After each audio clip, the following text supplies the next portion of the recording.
Hello दोस्तों, UPSC निर्माण संस्था शाजापुर में आप सबका बहुत बहुत स्वागत है। मेरा नाम आदित्य राज है। जैसा कि हाल ही में फिर एक बार हमें मणिपुर में जो हिंसात्मक गतिविधियाँ हो रही हैं, जो वहाँ की जनजाति है, वहाँ के आदिवासी जो हैं वो आपस में जो दंगे फसाद कर रहे हैं, उनमें 100 लोगों की जान जा चुकी है। तो ऐसे में ये जो दंगे हो रहे हैं, इस दंगे के बारे में जान लेना बहुत ही ज़रूरी है। तो उसी दंगे के बारे में आज हम लोग चर्चा करेंगे। तो सबसे पहले तो हम लोग देखेंगे कि जो मणिपुर में विवाद हुआ है, मणिपुर में जो ये आदिवासी विवाद हो रहे हैं, सबसे पहले तो उसके बारे में देखेंगे।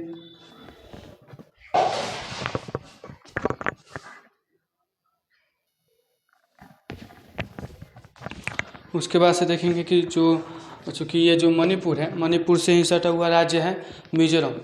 तो जो मणिपुर से सटा हुआ राज्य है मिज़ोरम, तो उसके बाद से देखेंगे कि जो मणिपुर है, मणिपुर से ऐसी संभावनाएं बताई गई हैं कि मणिपुर में जो दंगे हो रहे हैं, हिंसात्मक गतिविधियां हो रही हैं, वो जल्द ही मिज़ोरम में भी फैल जाएंगे, मिज़ोरम में भी पहुंच जाएंगे।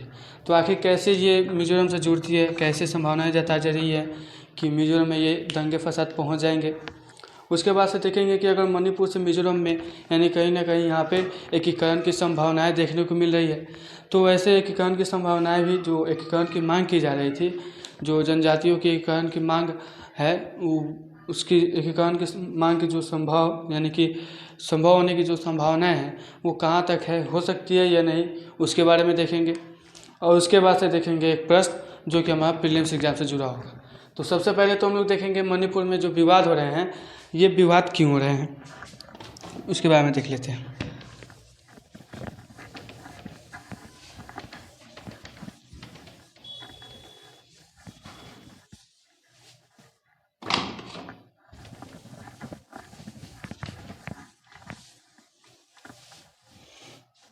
चलिए, मणिपुर में दंगे फसाद देखने से पहले सबसे पहले तो हम मणिपुर के जो भूगोल है, भौगोलिक स्थिति को देख लें।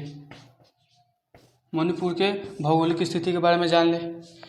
चलिए, मान के चलते हैं ये मणिपुर है, एक स्टेडियम की तरह मान लीजिए, और ये हो गया मैदान जहाँ पे खिलाड़ी बैठते हैं, और ये हो गया जहाँ पे दर्शक बैठकर जो है देखते हैं।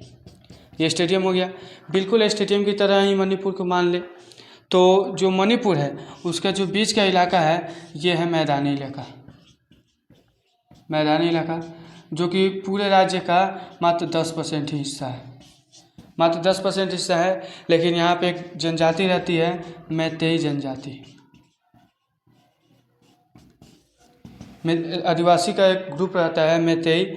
इस 64%, इसकी 64% आबादी, मतलब 10% जो ये इलाका है, यहाँ पे 64% आबादी जो है यहाँ पे निवास करती है। बाकी के जो ये पहाड़ी इलाके हैं मणिपुर के जो पहाड़ी इलाके हैं, पहाड़ी इलाके पूरे 90% है। क्योंकि जो ये मणिपुर है, मणिपुर म्यांमार से जुड़ा हुआ है। क्योंकि हम जानते हैं कि जो भारत के पूर्वी सीमा जो है, वो पूरे पर्वतों से ही घिरा हुआ है। तो इसलिए इस मणिपुर में जो है 90% तक पहाड़ी इलाके ही हैं, मात्र 10% मैदानी इलाका है, जहाँ पे मैतेई समुदाय यानी कि आदिवासी का एक समुदाय रहता है मैतेई, वहीं पे जो है 64% इसकी आबादी निवास करती है। तो जो पहाड़ी इलाका है 90%, उसके बाद से यहाँ पे जो आबादी है मात्र 35% ही आबादी, 64% यहाँ पे और 35% आबादी यहाँ इस 90% पहाड़ी इलाके में निवास करती है। जिसमें यहाँ पे भी कुछ आदिवासी समूह रहती है, जैसे नागा समुदाय हो गई या फिर कुकी समुदाय। बहुत से जो इस समुदाय हैं, बहुत से अलग अलग जो समुदाय हैं, वो इस इलाके में निवास करते हैं। तो ऐसे में विवाद का कारण क्या है कि मैतेई जनजाति है, मैतेई जनजाति को तो ऐसे एससी में शामिल किया गया है, अनुसूचित जाति में शामिल किया गया है। और ये जो पहाड़ी इलाके में रहने वाले जो आदिवासी समूह हैं, इनको अनुसूचित जनजाति में शामिल किया गया। अब इससे इनको घाटा क्या हो सकता है कि इन्हें केवल एससी में शामिल किया गया है। मैतेई जो जनजाति हैं, इनको एससी में शामिल किया गया है। तो ये जो है यहाँ पे रह रहे हैं, तो इधर के जो ज़मीन चाहें अगर खरीदने का, अगर इधर का ज़मीन खरीदने के लिए चाहें तो ये नहीं खरीद सकते, क्योंकि यहाँ पे रहने वाले नागा और कुकी आदिवासी समूहों को एसटी में शामिल कर दिया गया है। ऐसे में उनका जो इनके अधिकार का हनन ये नहीं कर सकते। लेकिन अगर नागा और कुकी आदिवासी समूह चाहें कि इस मैदानी इलाके में ज़मीन खरीदने के लिए तो खरीद सकते हैं। ऐसे में जो मैतेई समुदाय है ये भी चाहती है कि मैतेई समुदाय को भी एसटी की सूची में शामिल कर दिया जाए ताकि ये भी अपने क्षेत्र का विस्तार कर सके।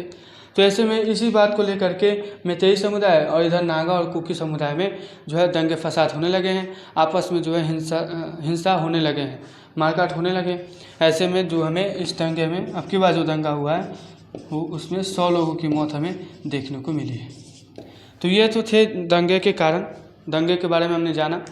अब देख लेते हैं कि आखिर संभावनाएं क्यों जताई जा रही है कि ये मिजोरम तक भी फैल सकता है।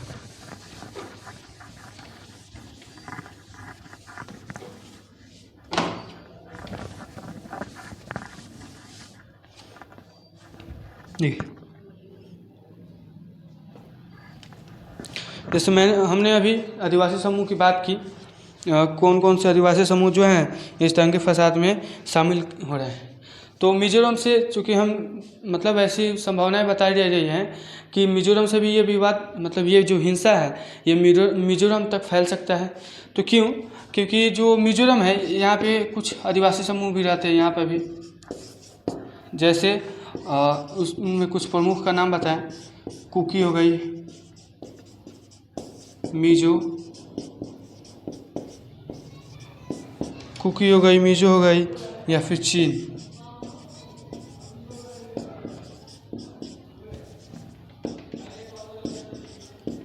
ये सभी आदिवासी समूह हैं। ये सभी कहाँ? मिजोरम में रहते हैं, मिजोरम में निवास करते हैं। अभी हमने पढ़ा कि जो विवाद है उसमें कुकी समुदाय जो है वो शामिल हुई है। तो कहीं ना कहीं ये आपस में संबंधित है, ये सभी समुदाय जो हैं आपस में संबंधित है। यानी कि ये जो कुकी समुदाय है मिजो समुदाय से, चीन समुदाय से संबंधित है। तो अगर ये दंगे फसाद में भाग लेती है तो ये सभी भी दंगे जो हैं दंगे में शामिल लेंगे, हिंसा में शामिल होंगे।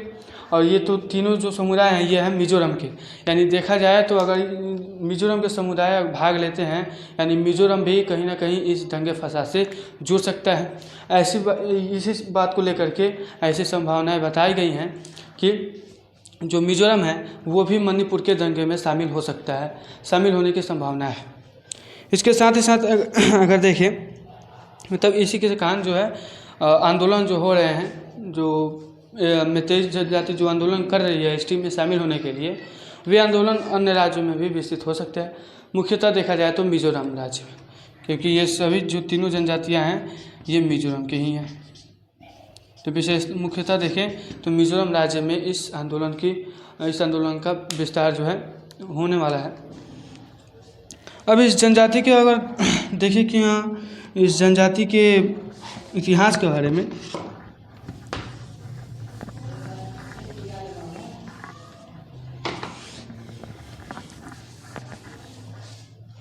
इस जनजाति के इतिहास के बारे में देखिए तो जो भारत का पूर्वी इलाका है,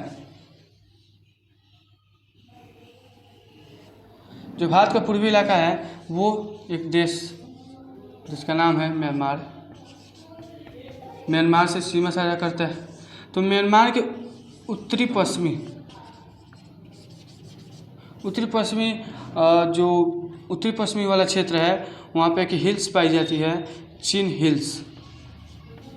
हिल्स कहने का मतलब पहाड़ियाँ। तो यहाँ पे पहाड़ियाँ पाई जाती हैं। यहाँ पे बहुत से जनजातीय समूह रहती है, जनजातीय समुदाय रहती है, जनजातीय यहाँ पे समुदाय रहती है। देखा जाए तो यहाँ पे बहुत ही घना घना जंगल भी है, लगभग 2100 से 3000 किलोमीटर तक, 2100 से 3000 किलोमीटर तक यहाँ पे घना जंगल का विस्तार है। यानी कि घना घना जंगल है तो ये तो संभवतः यहाँ पे जो है मतलब यहाँ पे जनजाति ऐसे ही जगह पर रहते हैं। तो यहाँ पे बहुत से जनजातीय समूह रहते हैं इस घने जंगल में। जैसे यहाँ पे रहते हैं तो कुछ जो जनजातीय समुदाय रहती है उस समुदाय एक समुदाय को नाम दिया गया है जो समुदाय। इस जो समुदाय में देखा जाए तो जैसे 3 प्रमुख जो जनजातीय समूह हैं, जनजातीय समुदाय है उनको शामिल किया जाता है। जैसे एक है कुकी, दूसरा है मिजो और तीसरा है चीन। कुकी, मिजो और चीन, इस जो समुदाय जो है उसमें 3 जनजातियों के समूह हैं।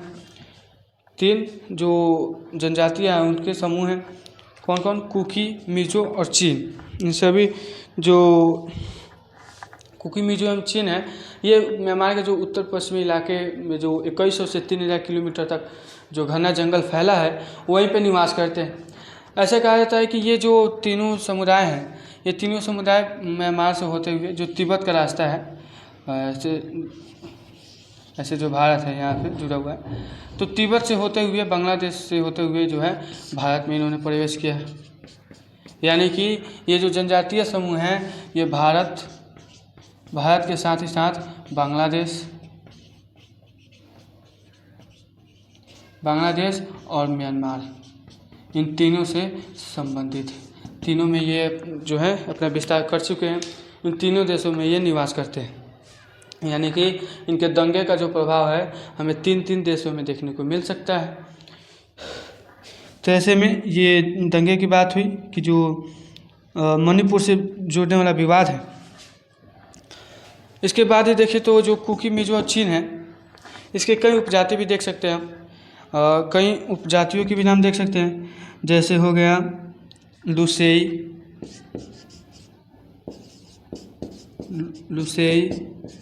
राल्ते,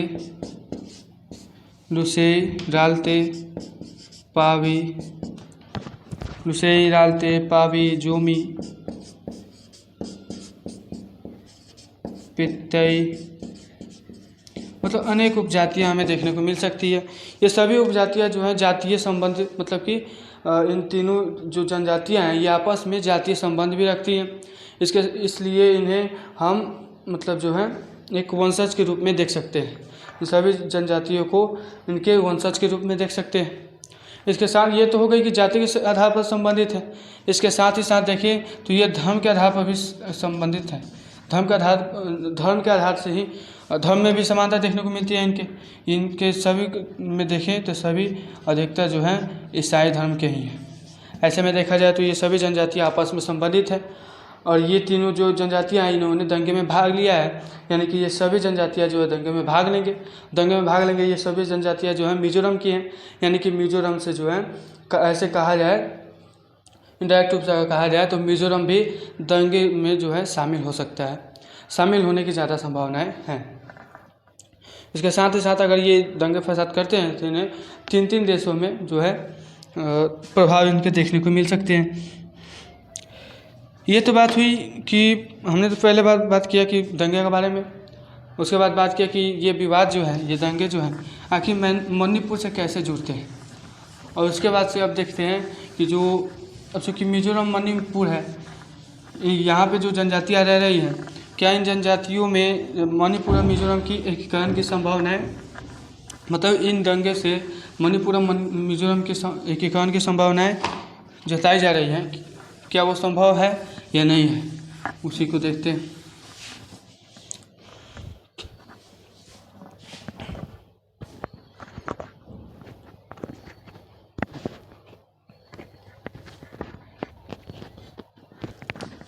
देखिए जो मणिपुर था, दंगे के दौरान मणिपुर से कई जनजातियाँ उठ करके यहाँ से जो है विस्थापित हो गई और विस्थापित जाकर यहाँ पे अपना व्यवसाय शुरू कर दिया मिजोरम में जो अपना व्यवसाय, मिजोरम के जैसे आइजोल हो गया, मिजोरम का जैसे आइजोल हो गया, कोलासिब हो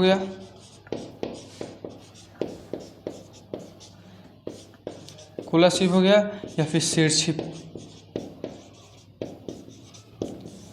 आइजोल, कोलासिब या शेरछिप, इन सभी इन जिलों में जाकर के यहाँ से मणिपुर से जो जनजातीय समूह हैं वो यहाँ से विस्थापित होकर जाकर के मिजोरम में बस गई, मिजोरम में निवास करने लगे और वहाँ पे अपने व्यवसाय चलाने लगे। तो ऐसे में गए यहाँ पे। अब इससे हुआ क्या कि ये जनजातीय समूह जो इन दोनों में मिल गए, ये मिल करके जो समुदाय है, जो समुदाय के बारे में अभी हमने बात किया, जो समुदाय है, इन्होंने एकीकरण हेतु आंदोलन शुरू कर दिए।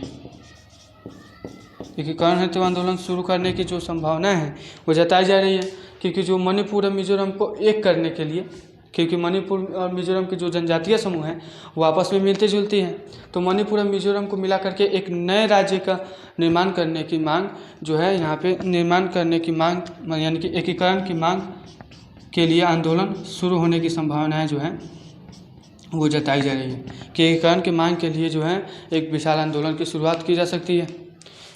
ऐसे में होगा क्या कि अगर एकीकरण कर दिया जाएगा तो एक विशाल उग्रवादी राज्य का निर्माण होगा। एक नए उग्रवादी आंदोलन शुरू होने की संभावनाएं बताई जा रही है एकीकरण की मांग को लेकर के। अगर देखा जाए कि हाँ क्या जो एकीकरण संभावनाएं इसमें अधिक है या कम है, तो संभावनाएं बहुत ही कम है, क्योंकि ये सभी जो दंगे हैं ये एक देश नहीं बल्कि 3 देश में, भारत में, बांग्लादेश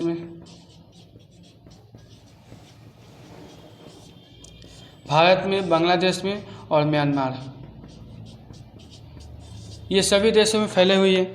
यानी कि एक छोटी, उतना भी विशाल समुदाय जो है इनके नहीं है, उतना भी विशाल समूह नहीं है। तो ऐसे समूहों का 3 देशों में विवाद करके वहाँ पे जीतना संभव नहीं है, वहाँ पे दंगे फसाद करके वहाँ आंदोलन शुरू करके और एकीकरण करना संभव नहीं है, क्योंकि अगर ये समूह जो है अलग अलग बिखर जाते हैं अलग अलग क्षेत्रों में मांग करने के लिए, तब इनके समूह जो है कमज़ोर पड़ सकते हैं। ऐसे में इनकी समूह के जो मांग है, मांगों को दबाया जा सकता है। तो इतने बड़े क्षेत्र में, जैसे 3 देशों में, यानी एक विशाल क्षेत्र में आंदोलन करके एकीकरण कराना संभव नहीं है। इसलिए जो एकीकरण की संभावनाएं बहुत ही कम बताई जा रही है कि इन दोनों राज्यों का एकीकरण किया जाएगा। तो ये तो थी कि जो एकीकरण की मांग की जो संभावनाएं हैं, एकीकरण की मांग की जो संभावनाएं हैं वो कितनी है। तो ये तो हुई हमारे टॉपिक की बात कि जो मणिपुर में हाल ही में जो दंगे फसाद हुए हैं, मेतेई जनजाति और अन्य जनजातियाँ जो थी, नागा हो गई, कुकी हो गई, इन जनजातियों के बीच जो विवाद हो रहे हैं, उन विवाद के बारे में हमने जाना कि कैसे ये विवाद जो है, इसका विस्तार, दंगे जो है, आंदोलन जो है, इसका विस्तार कैसे मणिपुर में भी हो सकता है, उसके बारे में जाना। उसके बाद से हमने एकीकरण की संभावनाएं को जाना। अब इस विषय से संबंधित एक प्रश्न को देख लेते हैं जो कि हमारे प्रीलिम्स एग्जाम से जुड़ी होगी।